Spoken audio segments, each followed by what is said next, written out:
چین کے وزیر خارجہ وانگ چی کی وزارت خارجہ آمد۔ نائب وزیر اعظم محمد اسحاق ڈار نے چین کے وزیر خارجہ کا استقبال کیا۔ چینی وزیر خارجہ کے اسحاق ڈار سے ملاقات، دو طرفہ تعلقات اور باہمی دلچسپی کے اہم امور پر تبادلہ خیال۔ چھٹا پاک چین وزرائے خارجہ اسٹریٹجک ڈائیلاگ بھی ہوگا۔ اسحاق ڈار اور وانگ چی پاکستان اسٹریٹجک ڈائیلاگ کی مشترکہ صدارت کریں گے۔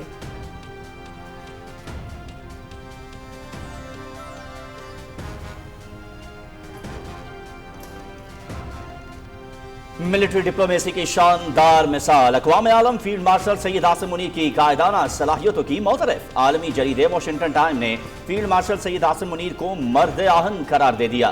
فیلڈ مارشل سید عاصم منیر جنوبی ایشیا میں صدر ٹرمپ کے نئے اسٹریٹجک پارٹنر بن سکتے ہیں۔ انتہائی مضبوط اعصاب کے مالک اور سخت فیصلے لینے کی بھرپور صلاحیت رکھتے ہیں۔ امریکہ میں فیلڈ مارشل کو جنوبی ایشیا کی سلامتی کے لیے بااثر ترین شخصیات کے طور پر دیکھا جاتا ہے۔ Washington Times.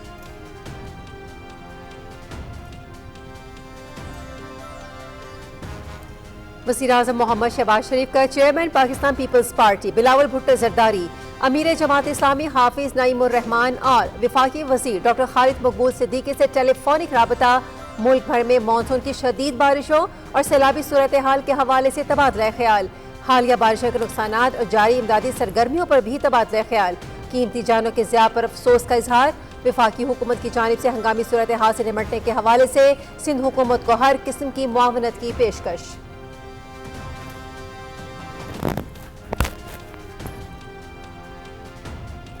کراچی میں مزید بارش، نشیبی علاقے زیر آب، معمولات زندگی شدید متاثر۔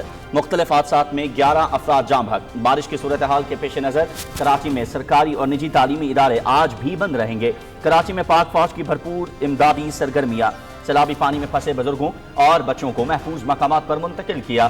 فوجی جوانوں نے بارشی پانی سے خراب ہونے والی گاڑیوں کو پاک فوج کی امدادی گاڑیوں سے ریسکیو کیا۔ وزیر اعلیٰ سندھ کا مختلف علاقوں کا دورہ، نکاسی آب کے کام کا جائزہ لیا۔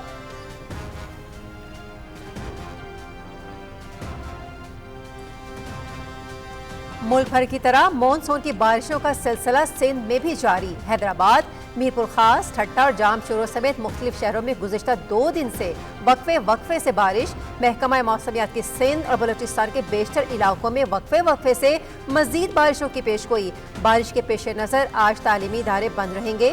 فیصلے کا اطلاق تمام نجی اور سرکاری اسکول اور کالجز پر ہوگا۔ محکمہ تعلیم سندھ۔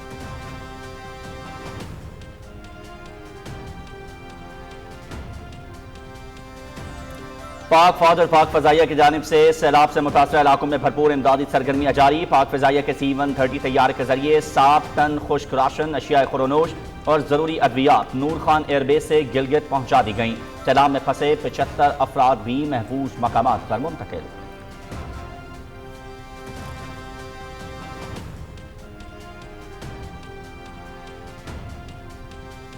پاک فوج کی جانب سے سیلاب متاثرہ علاقوں میں ریسکیو اور ریلیف آپریشنز جاری۔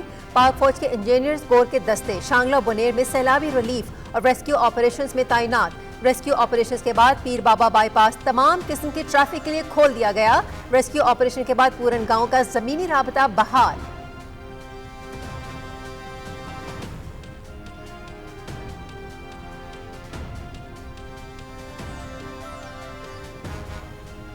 کابل میں پاکستان، چین، افغانستان سے افریقی وزرائے خارجہ مذاکرات۔ تینوں ممالک کا C-PAC منصوبے کو افغانستان تک وسعت دینے پر اتفاق۔ مذاکرات میں سیاسی، اقتصادی اور سیکیورٹی تعاون پر تفصیلی بات چیت۔ انسداد دہشت گردی کے لیے مشترکہ کوششیں جاری رکھنے پر بھی اتفاق۔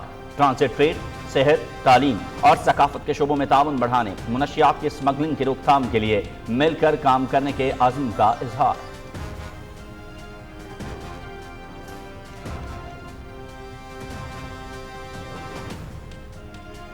دنیا کے ساتھ ہم آواز ہو کر دہشت گردی کے شکار افراد سے اظہار یکجہتی کرتے ہیں۔ پاکستان دنیا کا وہ واحد ملک ہے جس کے ہر عمر کے شہری نے دہشت گردی کے خلاف جنگ لڑی اور اس ناسور کو بحیثیت قوم بڑی بہادری اور قربانیاں دے کر شکست دی۔ اس برائی کو جڑ سے ختم کرنے کے لیے کوشاں ہیں۔ دہشت گردی سے نبرد آزما اداروں کو خراج تحسین پیش کرتے ہیں۔ وزیر اعظم محمد شہباز شریف کا دہشت گردی کے متاثرین کو خراج تحسین پیش کرنے کے عالمی دن پر پیغام۔